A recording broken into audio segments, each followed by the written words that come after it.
Good morning students. Today we are going to study chapter number 29, message writing. A message is a very short composition written in an informal way. तो message क्या होता है? एक short composition होता है, short writing होती है. Informal means आप अपने फैमिली या फ्रेंड्स के साथ उनके लिए जो मैसेज छोड़ते हो ऐसे वे में आप लिखते हो. It is used for conveying some important information to a person when the writer cannot meet him or her and give the information directly.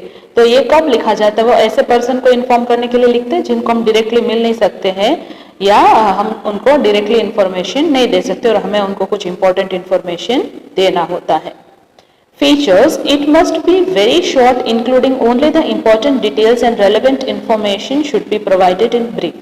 तो मैसेज राइटिंग है उसमें सिर्फ और सिर्फ इम्पोर्टेंट डिटेल्स ही होने चाहिए और रिलेवेंट मीन्स जो भी मैसेज हमें देना है उससे रिलेटेड इंफॉर्मेशन ही होना चाहिए, वो भी ब्रीफ मीन्स शॉर्ट में. The name of the person for whom the message is written should be mentioned. जिसको मैसेज दे रहे हैं उसका नेम लिखना होगा. The name of the writer of the message should be mentioned. जो मैसेज लिख रहा है उसका भी नेम होना चाहिए. The date and time when the message is written should also be mentioned. तो जिस डेट पे हम लिख रहे हैं, जिस टाइम पे हम लिख रहे हैं उसको भी मेंशन करना है. A message need not be written in sentences and some articles, conjunctions और वर्ब्स कैन बी ओमिटेड. जरूरी नहीं है कि हम सेंटेंसेस में ही मैसेज लिखें. हम कुछ आर्टिकल्स यानी ए एंड द है या कोई कंजंक्शन जैसे एंड, बट, सो, बिकॉज ये सब है या फिर कोई वर्ब्स हैं उनको हम ओमिट मीन्स उसको निकाल भी सकते हैं. Example: Mohit reaching Delhi today evening at 5 PM by Shatabdi express.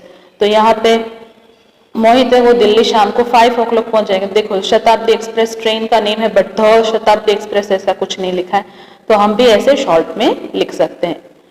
Purpose of writing messages. उसका पर्पस क्या है लिखने का, हमारा एम क्या है.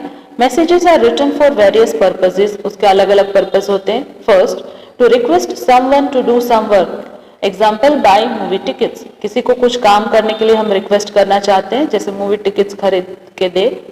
Second, to give some important information. उनको कोई इंपॉर्टेंट बात बताने के लिए. Example: there will be a quiz in class. Class में क्विज होने वाली है, ऐसा कुछ बताना हो. To give some sort of explanation. कुछ समझाना चाहते हैं. Example: had to leave suddenly because mother took ill at her friend's house. तो मदर है वो बीमार हो गए हैं उनके घर, फ्रेंड के घर पे, तो मुझे अचानक जाना पड़ा है. लास्ट है टू अपोलोजाइज टू समवन. किसी से हमें माफी मांगनी हो तब. Example: sorry forgot to get your book. तुम्हारी बुक लाना भूल गई या भूल गया, ऐसा कुछ बोलना है तब. Samples of messages are given below. हमें कुछ एग्जाम्पल्स भी दिए हैं बट हम लोग एग्जाम में कैसा करेंगे, ये एग्जाम्पल का जो है वो फर्स्ट लेंगे और फिर आपकी बुक में से ही एक है थर्ड वाला, वो हम करेंगे. तो आपको ये लर्न करना है, ये बहुत इजी है. Let's see. Himani has to go to her friend's house to bring a book. Himani को उसके फ्रेंड के घर पे जाना है बुक लाने के लिए.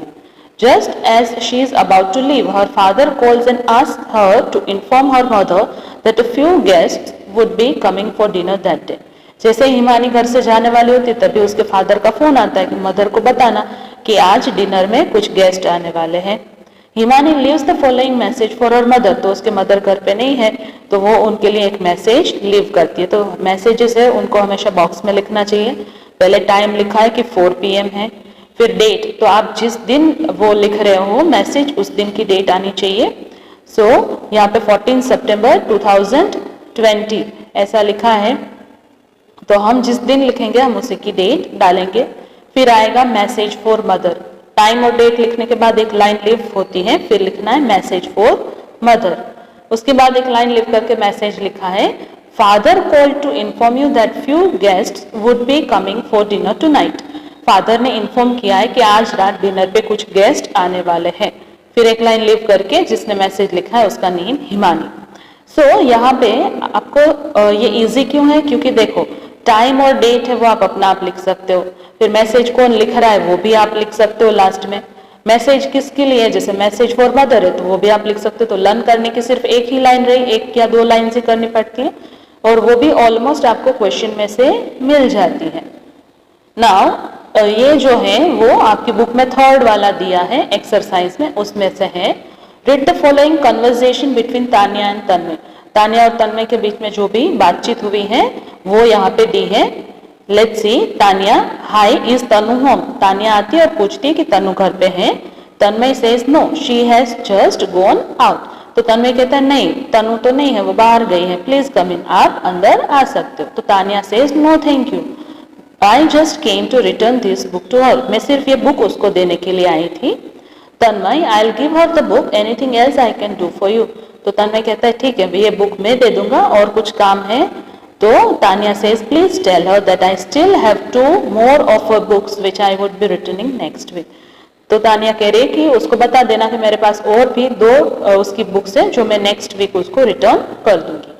तन्मय कहता है I will convey her the message, मैं तनु को ये मैसेज दे दूंगा। Tania says thank you. Tanmay is going out, Tanmay तो बाहर जा रहा है, तो write the message he leave for Tanu. Tanmay है वो तनु के लिए जो भी मैसेज लिखेगा वो हमें लिख के दिखाना है। So we will draw a box, but वो लास्ट में करेंगे, पूरा लिख ले उसके बाद। तो यहाँ पे पहले क्या करना है, टाइम लिखना है 11 AM, फिर डेट लिखनी है। तो जिस दिन हम ये लिख रहे हैं उसी की डेट लिखेंगे, तो 19 अक्टूबर 2020।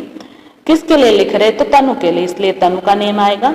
फिर मैसेज लिखेंगे, तो मैसेज देखो, Tania came to return your book, Tania तुम्हारी बुक रिटर्न करने आई थी। She also said that she would return your other 2 books next week। उसने ये भी कहा है कि वो नेक्स्ट वीक तुम्हारी दोनों बुक्स रिटर्न कर देगी। और जिसने मैसेज लिखा है लास्ट में उसका नेम आता है तन्मय।